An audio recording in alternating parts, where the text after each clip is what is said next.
예, 우리 조은영 목사님은 사실은 미주 한인 목회의 증인이세요.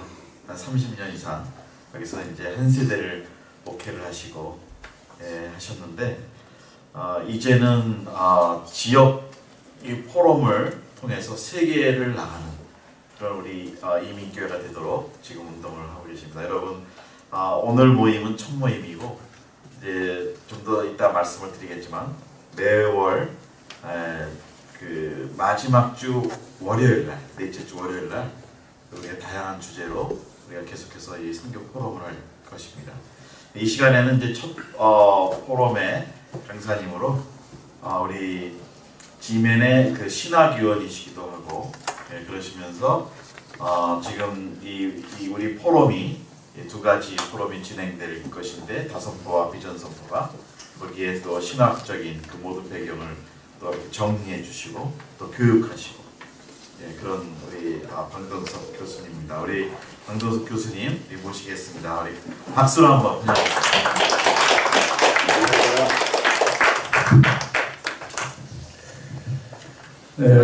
교재가 지금 아마 옆으로 지금 가고 있는 것 같은데 혹시 모자랄지도 모르겠습니다.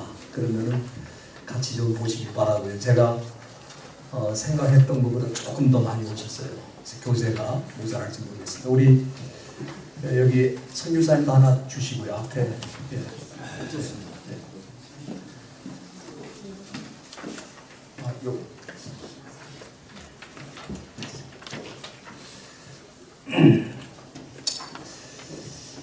시간이 이제 많지 않기 때문에 제가 45분 정도 아마 원래 1시간인데 지금 1시간 하시면 괜찮겠습니까? 예.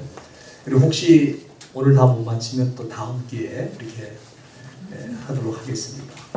사실은 그 오늘 강의 내용이 이 책에 다 들어가 있는데 오늘 1시간 내에 이 책을 끝내기 좀 어렵겠죠, 그죠? 그렇지만 하여튼 제가 골자를 잡아서 하도록 하겠습니다. 생명의 말씀사에서 선교 없이 교회 없습니다. 이렇게 아주 강한 책 제목을 정했는데 너무 강하다. 그래서 제가 다른 말로 좀 줄여보려고 애를 썼지만 하나님이 한 번 주신 이 책 제목을 바꿀 수가 없어가지고 그대로 책 제목을 정했습니다만은 여러분들이 기회가 되시면 이 책을 한번 보시면 더 상세하게 내용을 이해하실 수 있다고 생각이 됩니다. 오늘 그 다선포 비전선포의 그 선교 포럼을 처음 시작하는 날인데 선교 쉽지 않습니다. 이 쉽다고 생각하니까 지금 문제가 생기는 겁니다. 선교는 인간의 힘으로는 절대 불가능하기 때문에 성령이 오신 겁니다. 제가 오늘 모임에 참여하면서 우리 박숙기 선교사님 찬양할 때도 성령이 임하는 걸 느꼈고 또 우리 조 목사님 말씀하실 때도 성령이 흐르는 것을 느끼고 지금 이 자리가 성령께서 주인이신 현장이라고 저는 믿습니다. 이 선교는 인간의 힘으로 불가능하기 때문에 성령님이 오셨습니다. 그래서 쥐낸 선교, 이 선교는 성령으로만 되는 선교를 하려고 합니다. 사실 일반적으로 우리가 시간을 인풋하고 또 에너지나 예산을 인풋하면은 아웃풋이 어느 정도 나온다 하는 예상을 다 합니다. 선교는 그렇게 되지 않아요. 왜냐하면 성령님이 하시기 때문에 어떤 때는 우리의 인풋은 별로 없었는데 성령께서 놀라운 결과를 가져오실 때가 있어요. 그 반대로 어떤 때는 우리가 엄청난 예산과 시간, 에너지를 투자했지만 결과는 없을 때가 있습니다. 제 제자 가운데 한 사람이 인도 선교사인데 8년 동안 일했는데 한 사람을 제자로 만들었다고 확신을 했어요. 왜냐하면 선교사가 말하는 정답을 언제나 물어보면 답을 했기 때문에 이 사람은 확실하다. 근데 어느 날 예배 끝나고 자꾸 어디를 가길래 따라갔더니 힌두교 사원으로 들어갔습니다. 한마디로 힌두 크리스천이죠. 8년 동안 선교한 결과가 힌두 크리스천입니다. 그래서 그 제자 선교사가 손들었습니다. 이건 내가 하는 일이 아니고 성령님이 하시는 일을 내가 인풋하면 아웃풋이 나온다. 그 생각을 주님께서 포기하도록 하셨군요. 그날부터 성령님께 의존해서 선교를 시작했습니다. 8년 선교하고 결론이 뭐냐면 성령으로 돌아가는 것입니다. 그런 선교가 사실은 진정한 선교사라고 생각이 되는데, 오늘 그렇기 때문에 우리 예수님의 그 첫 번째 약속, 우리 부활하시고 승천하기 직전에 제자들에게 주신 그 첫 번째 그 명령이 뭐냐 하면은 가라가 아닙니다. 기다리라. 사도행전 1장 4절에 기다리라. 약속의 성령이 오실 때까지 기다리라. 기다리라가 먼저 주신 명령이고 가라는 그 다음이죠. 왜냐하면은 성령의 능력이 아니고는 선교가 불가능하기 때문에 우리 주님께서 그렇게 말씀하신 겁니다. 네, 오늘 우리들이 이 다선포 또 비전 선포 포럼을 시작하면서 저는 21세기 새로운 선교가 여기서 시작된다고 믿습니다. 아까 우리 김정환 선교사님도 우리가 역사를 쓸 것이다 하는 얘기를 했는데 저는 아주 정확한 멘트라고 생각합니다. 성령의 은혜로 우리가 새 시대를 열 것이고 역사를 새롭게 쓰게 될 줄로 믿습니다. 우리가 이런 선교의 새로운 틀을 만드는 데 있어서 중요한 게 뭐냐면은 신학적 방향성입니다. 왜냐하면은 그동안 선교하기는 있었어요. 선교를 한다. 그 다음에 신학하기도 있었어요. 신학을 한다는 것도 있었어요. 근데 선교를 행하는데 거기 신학이 없고 또 신학은 하는데 거기에 선교의 방향성이 없었어요. 그래서 우리 이 쥐맨 선교, 이 다선포 비전 선포는 뭐냐면 신학하기, doing theology, 신학하는 것과 doing mission, 이 선교하는 것이 함께 가는 컨셉입니다. 그래서 오늘 우리가 이 모임을 시작하면서 우리가 가야 될 그 선교의 파운데이션, 이 신학적 파운데이션을 만드는 일을 먼저 해야 된다. 그래서 우리 그 다선포와 비전 선포가 가려고 하는 신학적 방향성은 뭐냐면 제가 세 가지로 정리를 했습니다. 첫째는 선교는 교회 공동체의 존재 방식이다. 우리가 마태복음 28장 18절 이하 The Great Commission, 소위 선교 위임령을 우리 주님께서 마지막으로 주셨는데 그 모든 족속으로 제자를 삼으라는 것이 교회가 존재하는 가장 확실한 이유라고 할 수 있겠죠. 지금은 언덕에 교회가 있다고 해서 교회로 인정하는 사람 별로 없어요. 또 교회당을 크게 졌다고 해서 그것이 반드시 교회일 것이다. 그렇게 생각하지 않아요. 왜냐하면 우리가 영국이나 유럽에 가보시면 다 아시지만 그 겉모양은 대단히 아름다운 교회인데 우리가 잘 아는 대로 그 교회 안에 들어가면은 그 교회는 나이트 클럽으로 변해 있습니다. 그러니까 과거에 건물을 보고 교회라고 말하는 시대는 다 끝났죠. 지금은 뭐냐? 교회가 몸짓을 하고 있느냐? 교회 몸짓. 저는 이 교회는 교회가 가져야 되는 몸짓이 있는데 몸짓, 교회 몸짓이 뭐냐? 이 교회 몸짓이 바로 선교다. 그러니까 교회가 선교라는 몸짓을 하기 전까지는 절대로 그거는 교회라고 인정받을 수가 없는 거죠.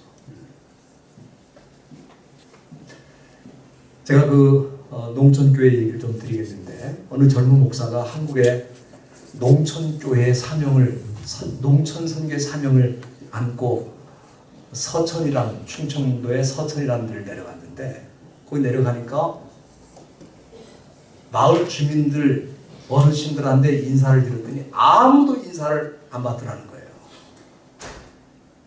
그래 그 이유가 뭔가 나중에 알아보니까 저 친구 조금 있으면 갈 텐데 인사를 하고 말고 할 거 없다. 조금 있으면 간다. 왜? 그 교회는 한 번도 1년 이상 머물던 사역자가 없는 거예요. 그러니까 오면 가는 거예요. 그래서 이 농촌 선교를 위해서 간 이 사역자가 뭘 알았냐면은 농촌 선교 이전에 나는 이 지역의 이웃도 안 되는 사람이다. 자기가 이웃도 아닌 것을 알았어요. 그래서 이 사람이 우선 내가 선교를 둘째고 좋은 이웃이 되어야 되겠다. 그래서 이 좋은 이웃이 되기 위해서 제일 먼저 한 일이 뭐냐면 그 마을에 가장 영향력 있는 사람이 누구냐. 찾아보니까 점치는 할머니예요. 무당 할머니.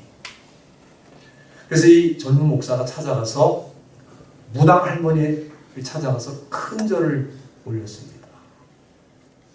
이 무당 할머니가 너무 좋아서요. 왜냐하면 자기가 무당이 되고 나서 목사한테 큰 절 받기는 처음이거든요. 그래서 그 할머니가 뭐라고 그랬냐면은 당신이나 나나 같은 업종에 종사하니까 앞으로 잘 지내자. 그 무당 할머니가 그 교회의 권사가 됐습니다. 그리고 좋은 이웃이 되기 위해서 그 사람이 한 일이 뭐냐면은 장례를 치르는 집에 찾아가서 뭘 했냐면 상여를 냈어요. 왜냐하면 노인들이 너무 많이 사는 지역이니까 젊은 사람들이 없어요. 그래서 종을 치면서 북망사나 잘 있거라 이제 가면 언제 오나 그 노래를 하는데 상여를 메고 갔어요. 그리고 자기 교회에 외부에서 원조를 받아가지고 크게 지은 식당인데 그 식당이 무허가였습니다. 그래서 이 사람이 한 일이 뭐냐, 무허가 식당을 헐고 거기다가 농구 골대를 만들어가지고 처음으로 그 교회에 학생들이 찾아오기 시작했어요. 그리고 이분이 외부에서 원조 받은 거지만 그거를 절약해가지고 그 시골 중학교에다가 장학금을 냈습니다. 졸업식 때 처음으로 그 단상에 우체국장, 경찰국장 그 옆에 목사님이 앉으셨어요. 역사에 없는 일이 일어났습니다. 그 지역의 사람들이 어떻게 생각했냐면은 이 교회는 노인들이 죽기 전에 기다리는 대기소다. 그렇게 생각했는데 생각이 완전히 바뀌었어요. 이 교회는 축복의 통로가 되는, 이 교회가 있으므로 이 마을이 살아난다. 그래서 교회가 거기 있다는 걸 비로소 사람들이 알기 시작한 거예요. 그리고 교회는 우리 마을에 있으므로 축복의 채널이 된다는 것을 알았어요. 사람들이 교회에 오기 시작했습니다. 저는 이것이 선교라고 생각합니다. 교회는 교회가 가져야 되는 몸짓이 있어요. 이 선교입니다. 이 선교의 몸짓을 하기 전까지는 아무도 그 교회를 교회로 인정하지 않습니다. 그래서 선교 없이 뭐가 없다? 교회가 없다. 그래서 우리가 이 선교의 신학적 방향성을 우리가 정리하면 제일 먼저 선교는 뭐냐? 교회 공동체에 뭐 하는 방식이다? 존재한다. 존재하는 방식이다. 그래서 교회는 선교를 통해 존재하고 또 선교하기 때문에 존재하고 선교를 통해 미래로 나아간다. 이게 우리의 신학적인 틀입니다. 두 번째는 교회는 뭐냐? 우리가 교회 그럴 때 이제는 건물을 얘기하는 사람 별로 없습니다. 교회 그럴 때 구원받은 하나님의 백성들의 모임이다. 이제는 그렇게 말하는 사람들이 대다수입니다. 근데 그것도 약해요. 그럼 우리가 어떻게 말해야 되냐? 교회는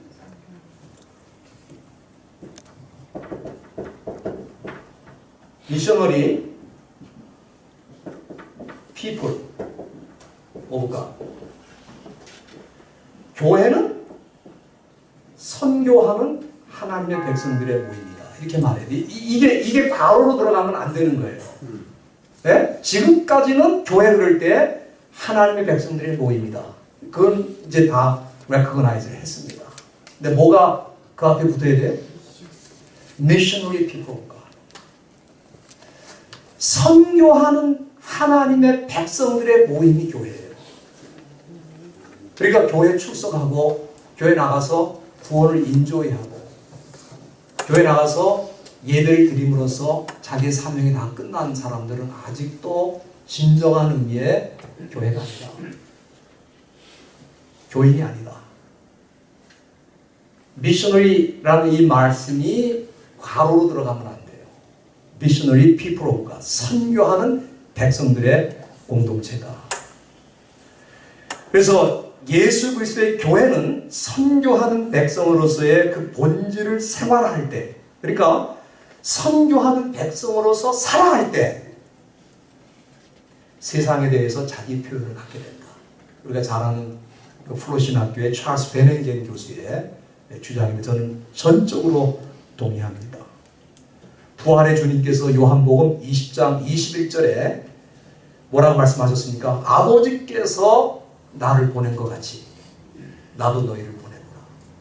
그러니까 내가 과거에는 어떻게 생각했냐면 교회는 선교사를 보냄으로 교회라고 생각했어요.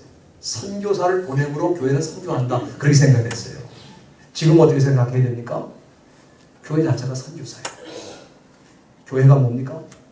교회가 뭐라고 했습니까? Missionary people of God. 선교하는 백성들의 모임이에요.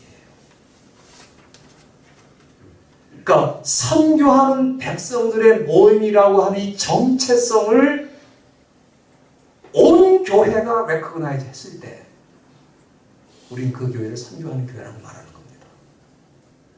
과거에는 선교사의 이름을 주보에 올리거나 선교사들을 후원함으로써 선교하는 교회라고 생각했어요. 그거는 선교하는 교회가 아니라 미션 에이전시예요. 선교하는 기관이에요. 선교사를 보내는 기관이에요. 그냥 샌딩 에이전시입니다. 지금은 뭡니까? 센트 처치입니다. 샌딩 처치가 아니라 센트, 이미 보냄을 받은 교회입니다. 그 부분에 대한 분명한 인식이 있을 때 우리는 그것을 교회라고 할 수 있겠죠. 그 다음에 많은 사람들이 그런 얘기를 하지 않습니까? 선교하는 교회는 부흥한다. 성경에 그런 말은 없어요. 그러면 만약에 선교하는 교회가 성장한다는 말을 우리가 쓰고 선교하면은 우리가 하는 선교가 그 교회가 기대하는 성장이 이루어지지 않았을 때 선교는 내려놔야 돼요. 선교는 교회 성장을 위한 수단이었기 때문에 교회 성장이라는 가시적 결과가 안 오면 그 선교는 내려놔야 되잖아요. 우리는 생각을 바꿔야 됩니다. 어떻게 말해야 되냐면은 선교하는 교회는 교회된다. 그러니까 교회가 선교하는 것은 교회의 본질이기 때문에 선교하는 거지. 선교함으로 어떤 것을 가져올 수 있다고 생각하기 때문에 선교하는 것은 성경적인 선교가 아닌 거예요. 사람이니까 사람 노릇하는 거지. 그렇잖아요. 교회가 선교하는 것은 교회니까 선교하는 거예요. 그래서 우리는 이렇게 말해야 됩니다. 한번 따라하겠습니다. 선교하는 교회는 교회된다. 교회된다. 네, 교회가 된다. 선교할 때 교회이기 때문에. 그 다음에 그 세 번째 우리가 신학적 방향성의 세 번째는 성경은 선교의 교과서다. 이게 굉장히 중요한 내용인데요. 많은 분들이 그렇게 생각하지 않는 거예요. 제가 그렇게 생각하지 않는 것을 제가 좀 말씀 좀 드리겠는데, 우리가 성경을 볼 때 이 성경을 들어가는 이 문이 적어도 저는 네 개가 있다고 생각합니다. 첫째 문은 theological, 신학적인 문이 있습니다. 이 신학적인, 우리가 성경을 들어갈 때 누구든지 신학적인 문으로 들어가요. 우리가 이 구약에 나오는, 레위기에 나오는 제사를 갖다가 사람들이 어떻게 생각해요? 제사는 뭘 의미한다고 생각해요? 구약에 나오는 제사 제도는 장차 오실 예수 그리스도가 우리를 위해 희생하실 것을 뜻한다고 보잖아요. 그게 바로 신학입니다. 그렇게 보지 않는 사람들도 있어요. 왜냐하면 that's just religious right of Israel people. 이스라엘 민족의 고대 종교 의식일 뿐이지 그것이 우리하고 어떤 커넥션이 있다고 하는 것은 인정할 수 없다. 그렇게 보는 신학도 있어요. 그렇게 보는 사람은 레위기를 해석할 때 절대 그렇게 해석하지 않죠. 그게 신학이거든요. 그러니까 누구든지 신학적인 문으로 들어가는 거예요. 그 다음에 두 번째 들어가는 문이 히스토리칼입니다.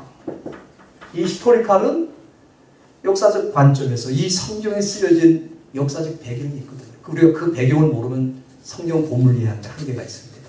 그래서 우리는 그 성경이 쓰여질 당시의 역사적 배경을 언제든지 깊이 생각을 하죠. 그래야 성경 본문이 더 명확하게 드러나니까. 그 다음에 세 번째는 뭐냐면은 소위 신탁티칼, 구문론적으로 또는 그라마티칼,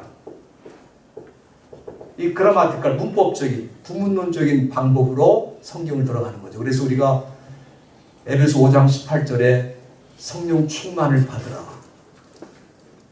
그게 한 번 받고 끝나라는 얘기입니까? 계속 받으라는 얘기입니까? 컨티뉴이티잖아요. 거기 계속 받으라는 말은 없거든요. 계속이라는 말은 없거든요. 근데 왜 우리는 그 본문을 읽을 때 그것이 한 번의 사건이 아니고 계속적인 사건이라고 해석을 하는 겁니까? 그게 문법이에요. 왜냐하면 헬라어의 현재 시제는 컨티뉴이티의 의미가 있어요.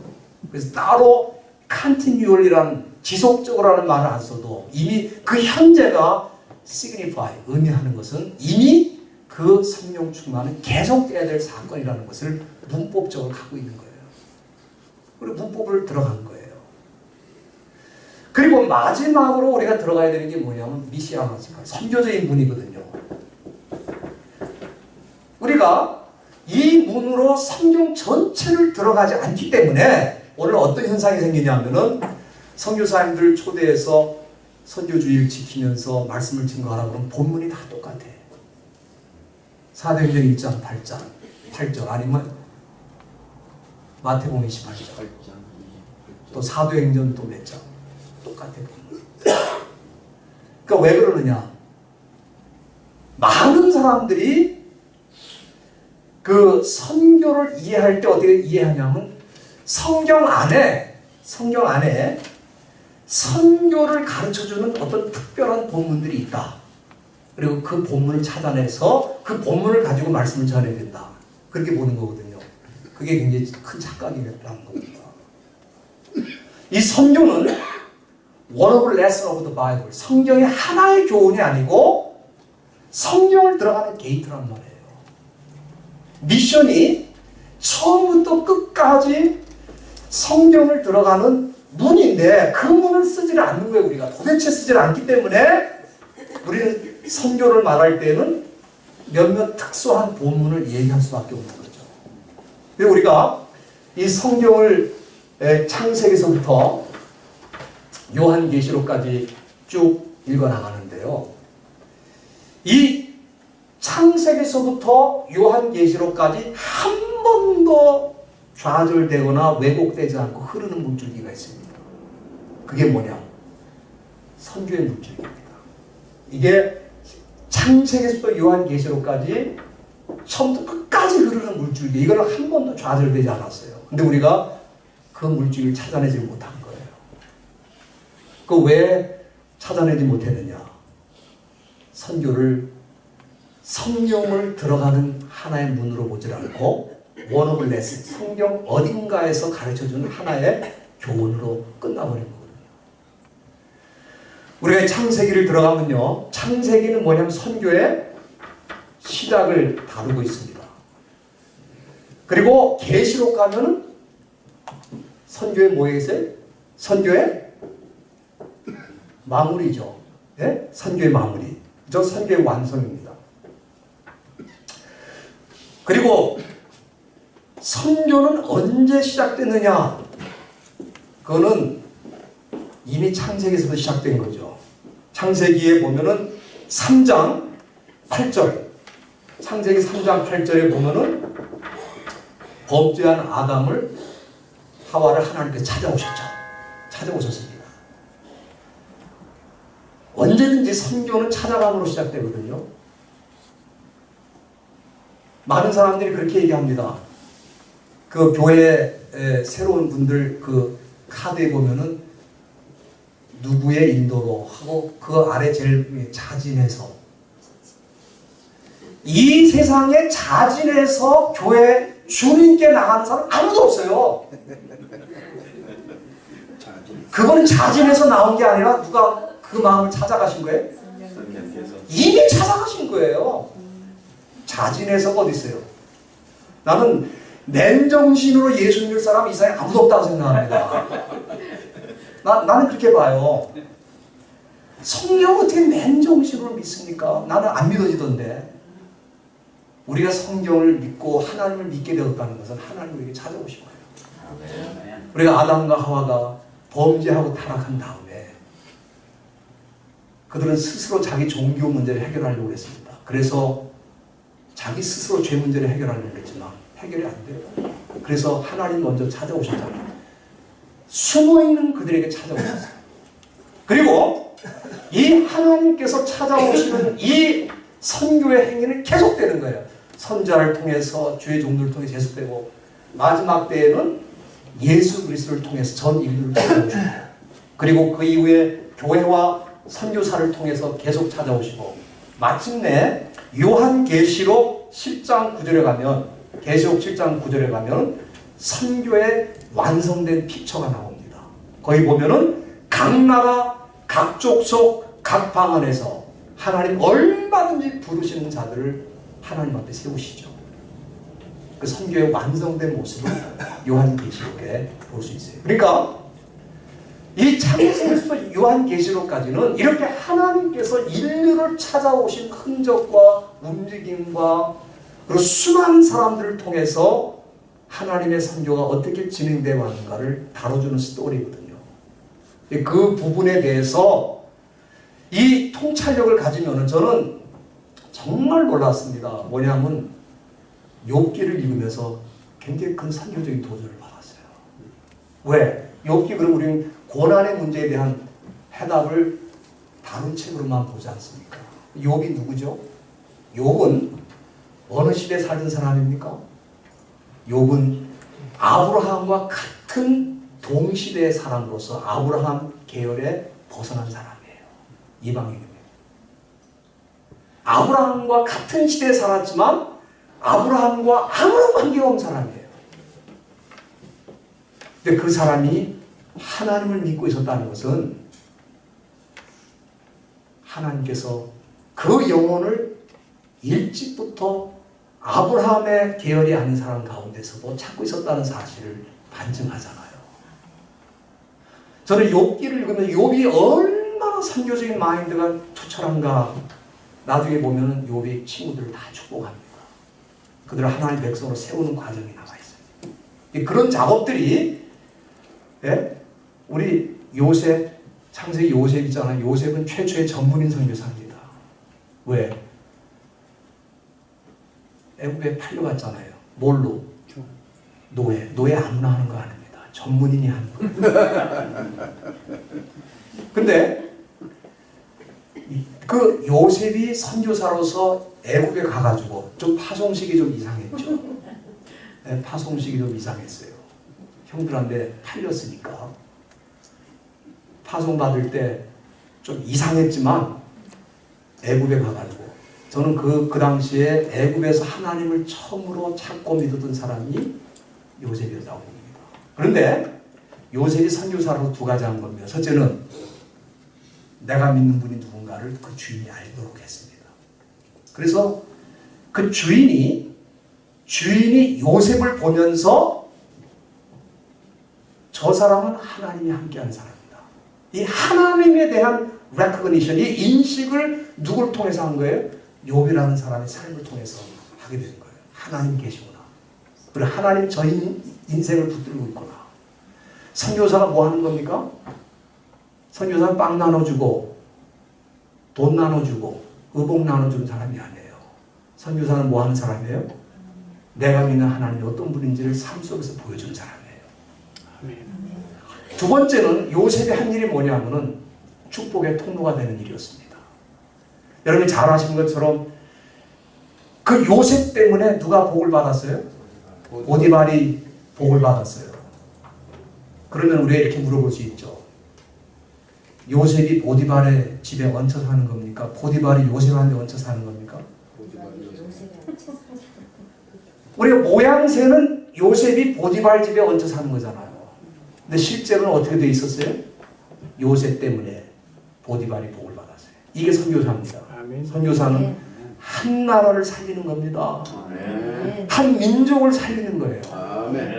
그 선교사가 있음으로 인해서 그 선교사 바닥에 그 민족이 복을 받는 거예요.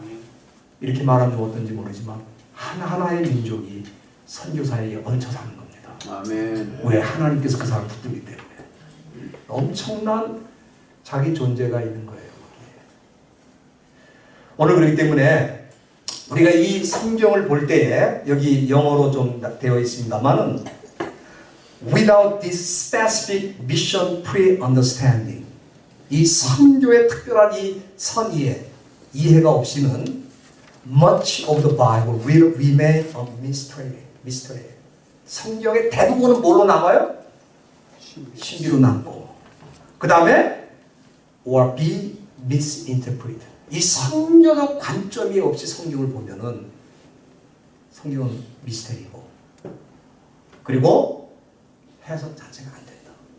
잘못 해석할 수 있다. 오늘 그런 이 선교적 관점에서 어떻게 성경을 해석할 것인가에 대한 내용들을 이제 우리가 차근차근 해나가겠습니다만 일단 그렇게 이해하시고, 그 다음에 아까 우리 조 목사님 중요한 말씀하셨습니다. 선교의 원형을 찾는다. 지금 우리가 살고 있는 이 시대는 선교 안 하는 게 문제가 아니라 진짜 문제는 뭐냐면 선교 원형이 사라졌다는 거예요. 이게 굉장히 큰 문제입니다. 그러면 우리가 이 성경을 통해서 선교의 원형을 찾아내야 되거든요. 우리 이 G맨과 또 우리 이 포럼에서 앞으로 해나갈 문제가 뭐냐면 선교의 원형을 찾는 거거든요. 저는 선교의 그 첫 번째 원형이 뭐냐? 십자가의 선교다. 제가 교회 역사를 좀 구분을 해보니까 일반적으로 우리 한국 사람들은 생선 몇 토막 내죠? 주로 세 토막입니다. 주로 세 토막이야. 그래서 머리 부분은 어두절미 그래가지고 어머님이 드시잖아요. 근데 저는 어머님 진짜 그걸 맛있어서 드시는 줄 알았어요.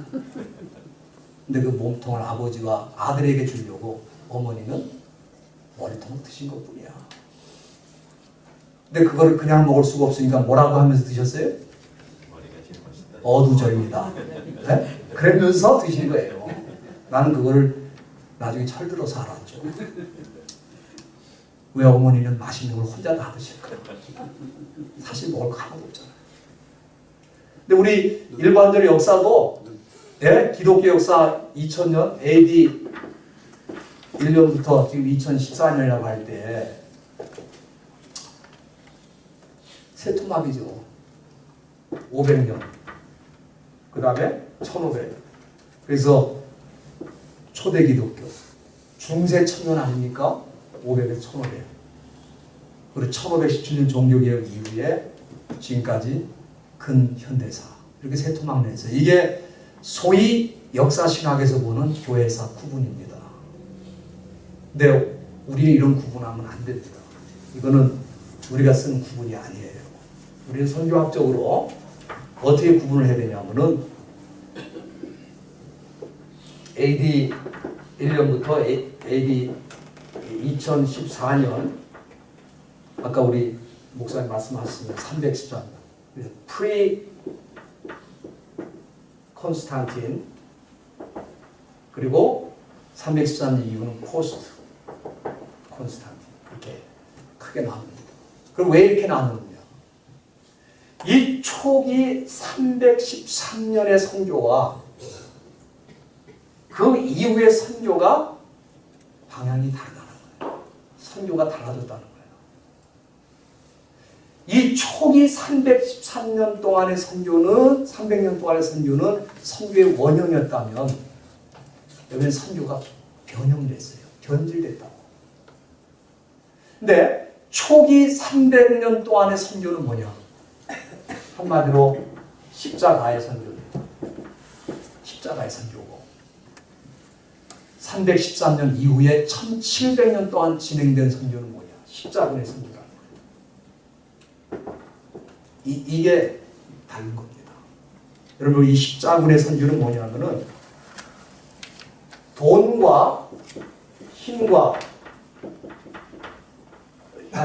이 십자군의 선교, 이 314년 이후에 이 선교는 뭐냐면 돈, 힘, 정치력, 경제력 이걸로 하는 선교가 십자군의 선교예요.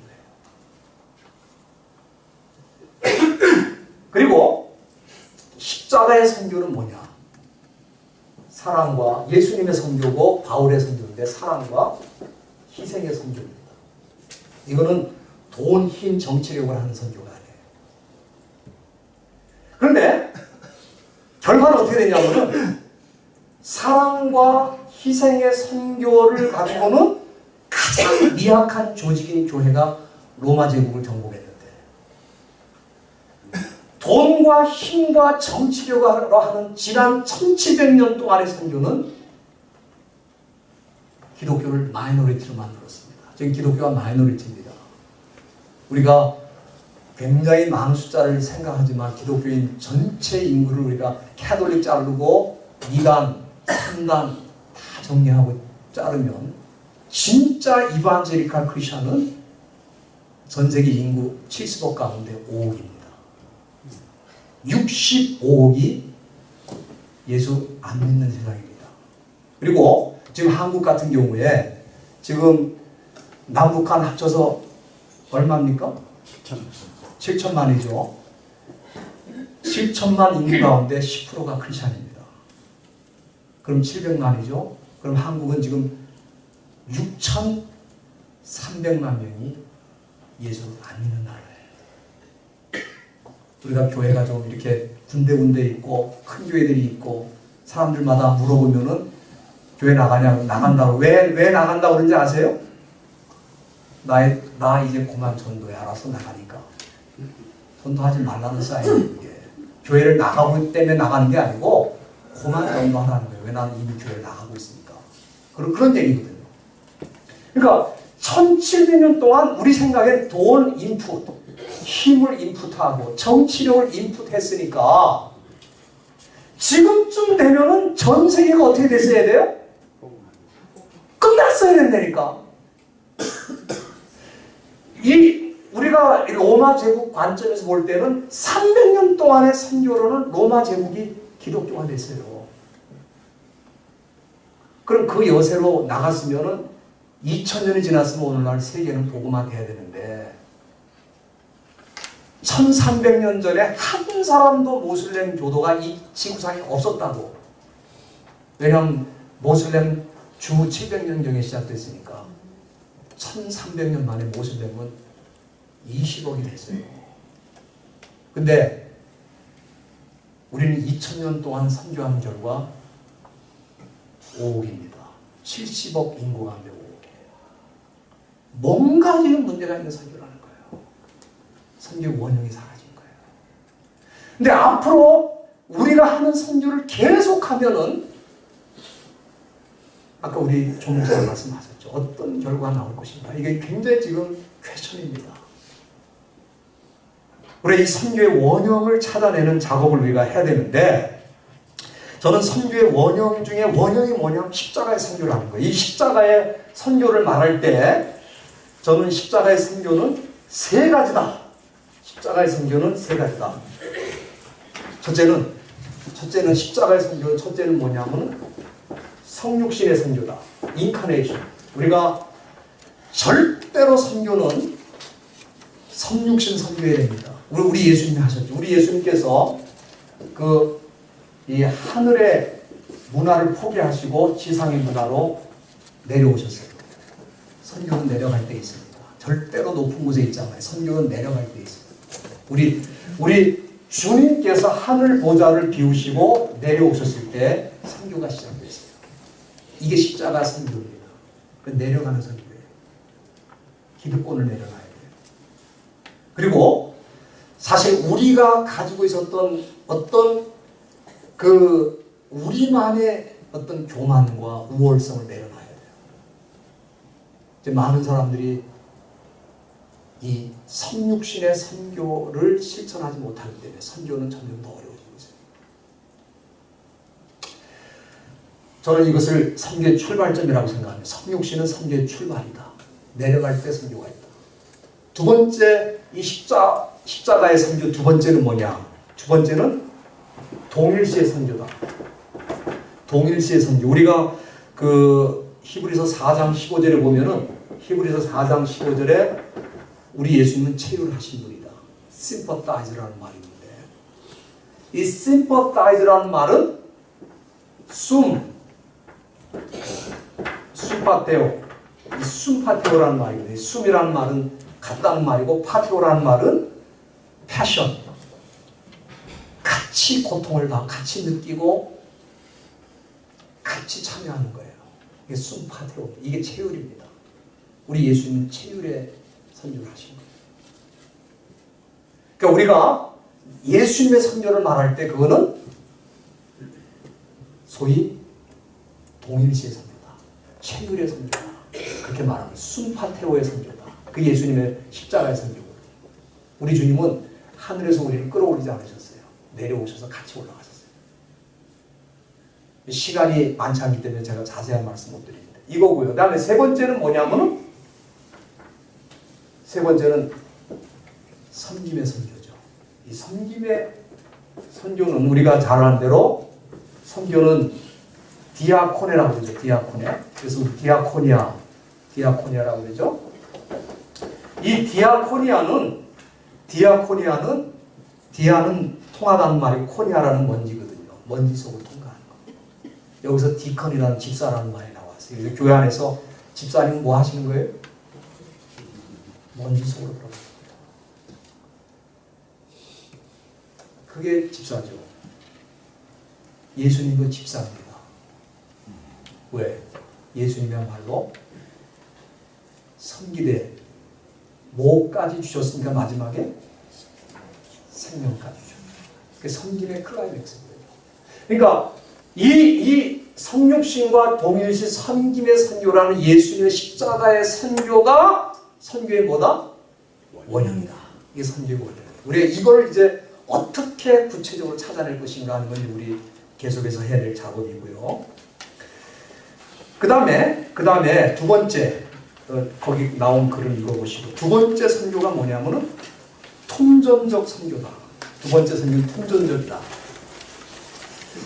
이 통전적, 홀리스틱 선교라는 거는 우리 예수님의 선교인데, 우리가 이 선교라는 거를 우리가 툭툭툭 건드리면은 이 선교는 선교 안에 세 가지 요소가 있습니다. 우리가 그 물이라는 거를 화학 방정식으로 분석하면 물은 H2O, 수소 분자 2개와 산소 분자 하나인 것처럼 이 선교라고 하는 걸 건드리면 그 선교 안에는 적어도 세 가지 요소가 있다. 세 가지 요소가 있다. 그 첫 번째가 뭐냐면은 캐리그마. 두 번째는 뭐냐면 디아코니아. 아까 디아코니아 말씀하셨죠? 세 번째는 디다케. 이게 선교를 구성하는 뿌리 엘레먼트 세 개의 요소거든요. 그러니까 우리가 선교한다고 그럴 때 이 세 가지 요소가 아주 그 깊은 화학 방정식을 가지고 있어야 됩니다. 그 무슨 얘기냐면 세 가지 요소가 deeply 아주 깊게 커넥트가 돼야 돼요. 근데 우리 그동안 선교가 어떻게 진행됐냐면은 캐리그마는 복음 선포, 전도, 디아코니아는 섬김과 봉사 또는 사회 참여, 그 다음에 디다케는 교육과 제자 훈련, 이게 디다케거든요. 이 세 요소가 있는데 진보적인, 이 신학적으로 진보적인 데서는 주로 선교 그룹은 뭘 했냐면은 이걸 했어요. 사회적 참여. 보수적인 칼라에서는 주로 선교하면 뭐 했어요? 이거 했다고. 이걸 디다케는 뭐냐? 이건 선교의 컨클루전, 완성입니다.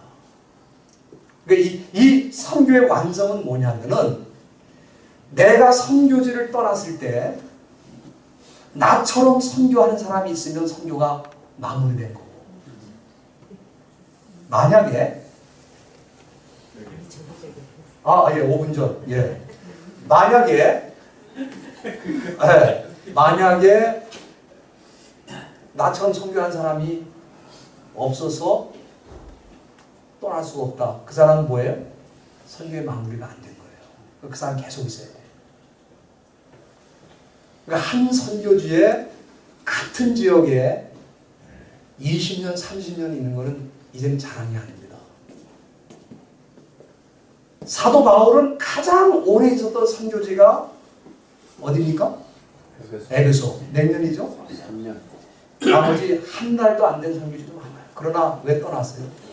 자기가 볼 때는 거기에 자기처럼 선교할 사람이 있다는 거예요. 우리가 에베소 교회를 보면요. 에베소 교회를 떠날 때 상황이 어떤 상황이냐면은 사도 바울이 사도행전 20장에 얘기했잖아요. 내가 떠나면 누가 온다? 일이 때가 온다. 너희들을 해할 줄로 안다. 그럼 선교사 떠나야 돼요? 안 떠나야 돼요?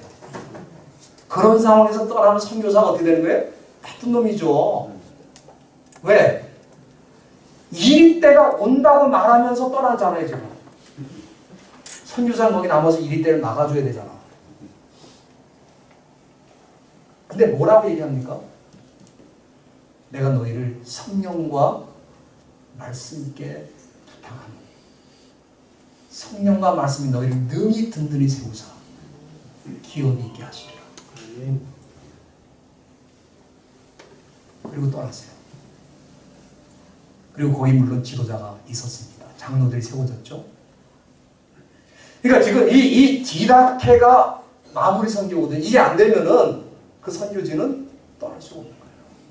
그러니까 선교사는 뭐 하는 사람이냐면은 나와 같이 선교할 사람을 한 사람이라도 거기다 세워놓으면 그 선교지는 꼭 잊지 않아도 다른 지역으로 가도 되는 거예요.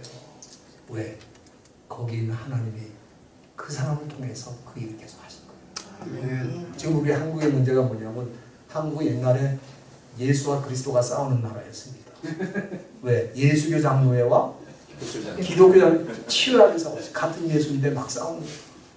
그 이외에는 뭘 가지고 싸웠냐 하면은 전도하고 선교가 싸웠어요. 전도가 먼저냐? 선교가 먼저냐? 그래 막 싸웠다고. 근데 전도와 선교의 관계는 뭐예요? 선교가 큰 개념이에요. 전도는 그 선교를 완성하는 뭐예요?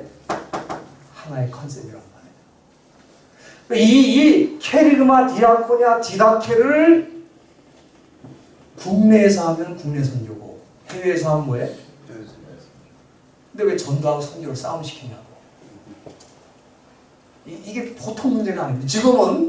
지금은 선교지가 따로 없어요. 선교지가 어디냐? 저는 이 70억 인구를 두 가지로 나누는데 선교사인 사람과 선교지인 사람. 예배가 무너지고 예수와 관계없이 사는 사람들은 다 선교지입니다. 그 사람은 교회 안에도 있어요. 그리고 예배가 회복이 되고 예수 그리스도가 나의 개인의 구주고 왕이신 것을 인정하면 그 사람은 선교사입니다. 이거를 국내와 국외가 따로 필요 없어요. 지금은 여러분들이 사는 삶의 현장이 다 선교지입니다. 저는 우리 교회 안에서 선교지를 많이 발견하고 있어요. 놀랄 정도로. 왜? 예수 안 믿거든요. 20년 동안 교회 나갔지만 그냥 기독교인의 옷을 하나 입고 있지 자기가 예수 믿는 적이 없어요. 자기가 예수 믿는 걸로 지금 착각하고 있지. 그런 사람들 예수 믿는 사람 만드는 게 선교거든요. 이제 시간이 많이 갔기 때문에 마지막으로 한 가지만 더 얘기하는 건 뭐냐면은 세 번째 선교의 원형이 전신자 선교사입니다. 모든 크리스천들이 선교한다. 이게 굉장히 중요한 내용이거든요. 그러니까 우리 프리 콘스탄틴과 콘스탄틴 이후의 시대가 다른 점이 뭐냐면은 프리 콘스탄틴 시대는 모든 크리스천이 선교사. 그리고 포스트 콘스탄틴 시대는 선교사라는 전문적인 선교사를 뽑아가지고 그 사람들에게 칼과 무력과 정치력과 경제력을 줘서 강제로 개종하든지 아니면 목을 잡아 끌고 와서 예수 믿게 하면 그건 네 마음대로 해라. 그래서 이 소위 캐톨릭 교황을 정점으로 하는 캐톨릭 조직을 expand, 확장시키는 것을 선교라고 생각합니다. 지금은 선교 원형으로 가야 됩니다. 그건 뭐냐? 모든 크리스천들이 선교하는 시대인데 많은 사람들이 이렇게 말할 겁니다. 모든 크리스천들이 선교한다면 선교사는 도대체 누구냐? 모든 크리스천이 선교사가 되면 제가 이렇게 말씀드리면 더 정확할 겁니다. 선교사가 필요 없는 시대가 되면 선교는 완성된 거예요. 선교 신학이 더 이상 필요 없으면 선교는 끝난 겁니다.